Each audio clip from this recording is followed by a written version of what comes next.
शहरातील कचरा उठाव करण्यासाठी 254 टिप्पर चालकांचे कंत्राट एकूण 6 ठेकेदारांकडे आहे.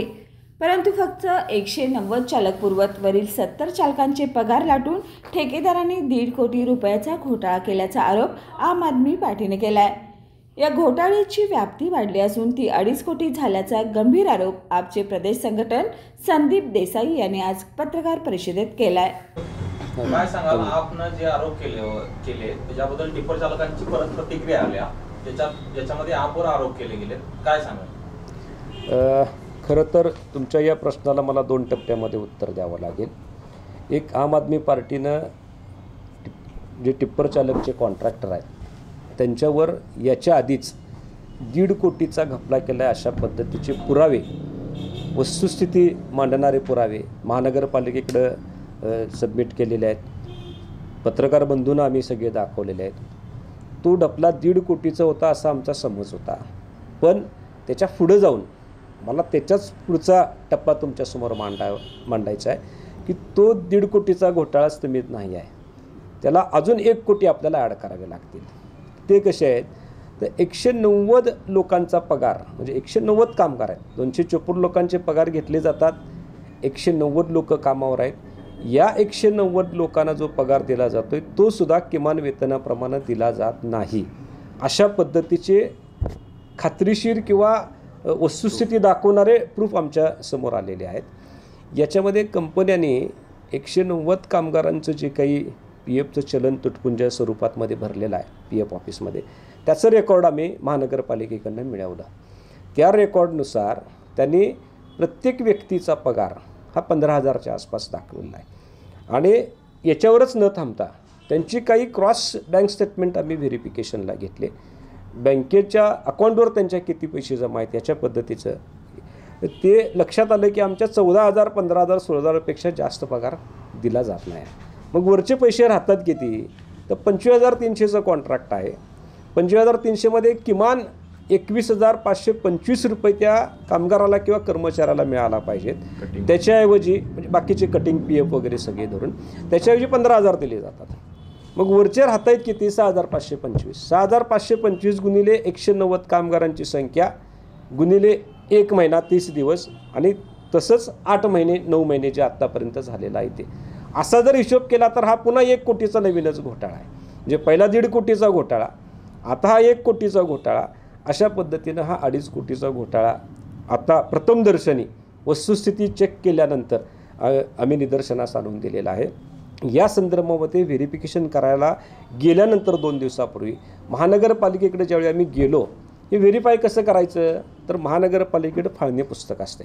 त्या फाळणी पुस्तकामध्ये रोज कुठला व्यक्ती आला त्याची सिग्नेचर असते, म्हणजे प्रूफ असते. ते त्याला गाडी दिल्याचं प्रूफ आहे, ते सिग्नेचर केल्याचं प्रूफ आहे, तो आल्याचं प्रूफ आहे, म्हणजे फाळणी पुस्तक. फाळणी पुस्तकाचा ज्यावेळी आम्ही अतिरिक्त आयुक्तांच्या समोर आग्रह धरला की फाळणी पुस्तक घेऊन या, म्हणजे रोज किती कामगार अवेलेबल आहेत हे तुमच्या लक्षात येतं आहे. तर त्या 10 मिनिटाच्या कालावधीमध्ये ज्यावेळी आम्ही मिटिंगला बसलो होतो, 10 मिनिटात आम्ही फाळणी पुस्तक आम्ही तुमच्यासमोर सादर करतो असे म्हणणारे अधिकारी जे गेले ते 2 तास परत आलेच नाही. आणि 2 तासानंतर अतिरिक्त आयुक्त ज्यावेळी कामासाठी बाहेर पडले त्याच्यानंतर आम्हाला तिथं महानगरपालिकेत निरोप आला की फाळणी पुस्तकची चोरी झाली आहे, फाळणी पुस्तक गहाळ झाले. मग जर तुम्हाला छातीडोकपणे बरोबर आहे तर मग पुस्तक गहाळ करायचा संबंध काय. तर अशा पद्धतीचा हा पहिला टप्पा आहे ज्याच्यामध्ये कंपनी किंवा कॉन्ट्रॅक्टर, महानगरपालिकेचे अधिकारी आणि इथं त्यांचे जे हस्तक आहेत यांनी 2.5 कोटीचा घोटाळा केलेला आहे. हा पहिला टप्पा. याच्यातून कुठंतरी लक्ष विचलित करावं, म्हणजे आता हे डिस्टर्ब कसं करायचं तर आम आदमी पार्टीच्या लोकांना डिस्टर्ब करूया म्हणून त्यांनी त्यांचे स्वतःचे संबंधितले काही 190 पैकी जे काही कर्मचारी असतील, 2-4, 10, 8-10 कुठल्या ना कुठल्या तरी फेवरमध्ये असतात, बगलबच्चे असतात, त्याच्यातले काही त्यांचे पै पाहुणे आहेत, या सगळ्यांना पुढं केलं आणि मग त्यांना दिशाभूल केली. म्हणजे आपल्याला महापालिकेत जायचं आहे, कशासाठी जायचं आहे की बाबा पगाराच्या संदर्भात आपल्याला चर्चा करायला जायचं आहे, अशा पद्धतीने दिशाभूल केली आणि त्यांच्या सह्या घेतल्या. आणि ते सबमिट करताना त्यांनी असं सांगितलं आहे की पहिल्या स्टेटमेंटमध्ये त्यांनी असं नमूद केलेलं आहे की आम्हाला जो काही पगार मिळतो आहे व्यवस्थित मिळतो आहे, वेळेत मिळतो आहे आणि किमान वेतनाप्रमाणे मिळतो आहे. मला त्याच्या संदर्भातच जे डॉक्युमेंट तुमच्यासमोर एक सबमिट करायचं आहे की जे कंपनीनं PF ऑफिसला सबमिट केलेलं आहे, हे PF ऑफिसचं डॉक्युमेंट त्यांनी ही प्रत महापालिकेत दिली होती. महापालिकेकडून आम्ही ही प्रत मिळवलेली आहे, अधिकृतरित्या मिळवलेली आहे. आणि याच्यामध्ये जर तुम्ही पहिला कॉलम बघितला हा पगाराचा आहे. आणि याच्यामध्ये अजून एक कॉलम आहे, तो आपण असं धरूया की NCP डेज, म्हणजे म्हणजे तुम्ही कधी उपस्थित नव्हता, तुम्ही गैरहजर कधी होता, तर NCP डेजला सगळं 000 केलं आहे. म्हणजे उपस्थिती 100% आपल्याला धरायला पाहिजे. आणि इकडं 15,000 पगार टाकला आहे.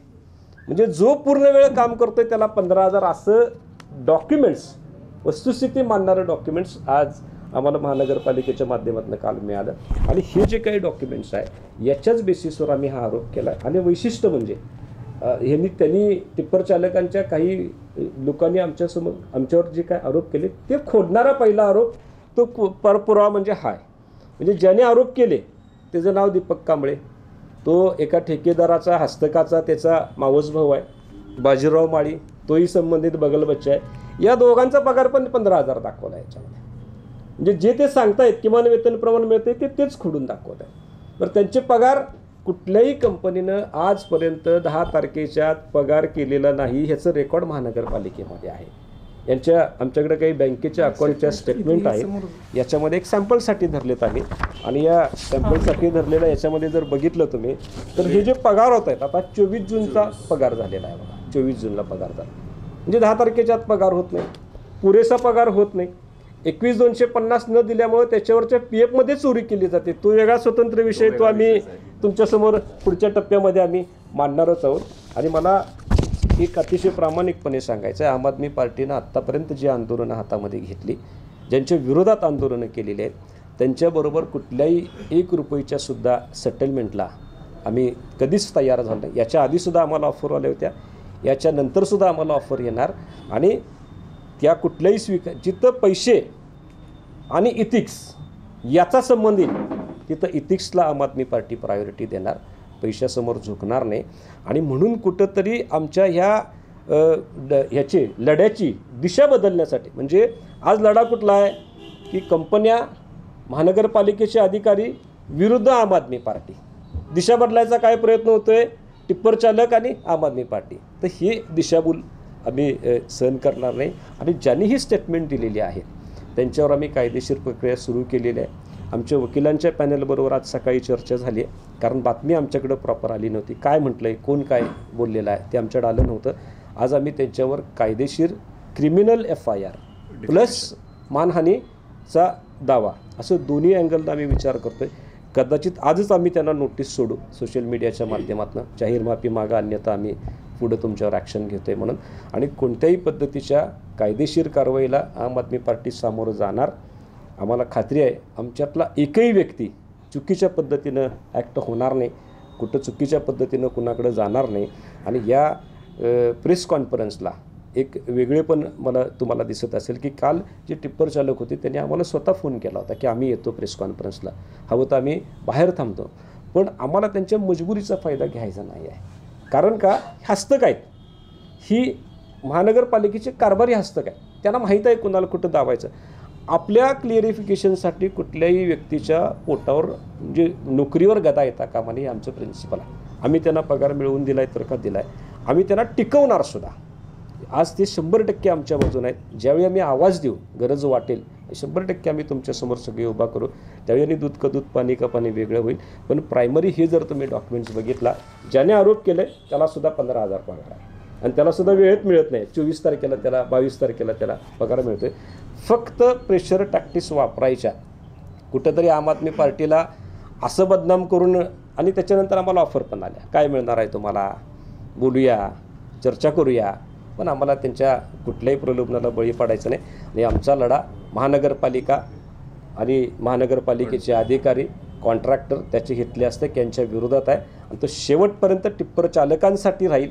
त्यांना न्याय मिळवून दिल्याशिवाय आम्ही शांत बसणार नाही. जय हिंद. पत्रकार बैठकीला शहराध्यक्ष उत्तम पाटील, सूरज सुर्वे, मोईन मोकाशी, दुष्यंत माने, मयूर भोसले, राकेश गायकवाड, संजय नलवडे आदी उपस्थित होते.